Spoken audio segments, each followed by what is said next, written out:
दिंडोरीच्या आश्रमात वाल्मिक कराडला लपवण्यात आलं होतं असं तृप्ती देसाईंनी म्हटलंय। सीआयडीने सीसीटीव्ही फुटेज सार्वजनिक करावं असं तृप्ती देसाई म्हणाल्यात। वाल्मिक कराड दर्शनसाठी नाही तर मुक्कामी होता असा दावा तृप्ती देसाईंनी केलाय। गोरे कुटुंबाच्या सदस्यांची सीडीआर तपासा असंही तृप्ती देसाईंनी म्हटलंय। फुटेज जे आहे ते सीआयडीच्या अधिकाऱ्यांना मिळालं नाही। मात्र ते असं म्हणतात की सीआयडीचे अधिकारी आले, सीसीटीव्ही फुटेज चेक केलं, सर्वसामान्य भक्त जसे येतात तसे ते आले, आमच्याकडून त्यांना कोणताही संपर्क झाला नाही। मात्र तुम्ही असं म्हणताय की 2 दिवस मुक्काम केलेला होता, म्हणजे ते आश्रमामध्येच मुक्कामी होते।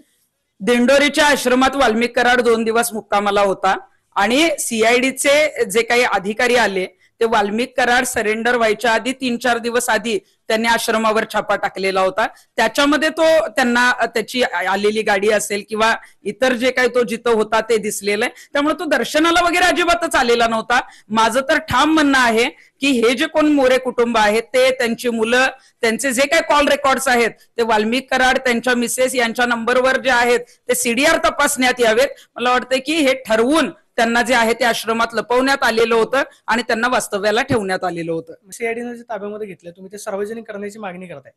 सीआयडीने जे डीव्हीआर ताब्यात घेतलेला आहे, सीसीटीव्ही फुटेजमध्ये जे वाल्मिक कराड तिथं दिसलेला आहे, जर आश्रमातील आबासाहेब मोरेंचं म्हणणं असेल की फक्त तो दर्शनाला आला होता, तो गर्दीत अजिबातच नव्हता, तो जे काही सीसीटीव्ही फुटेजमध्ये दिसलेला आहे तो एकटा दिसलेला आहे, कुठल्या तरी रूम मध्ये आहे आश्रमाच्या, त्यामुळे हे फुटेज सीआयडी कडे आहेत। मी सीआयडीच्या अधिकाऱ्यांना विनंती करेन आपला तपास पूर्ण झाल्यावर हे सीसीटीव्ही फुटेज जनतेला खरं कळण्यासाठी आपण सार्वजनिक करावे।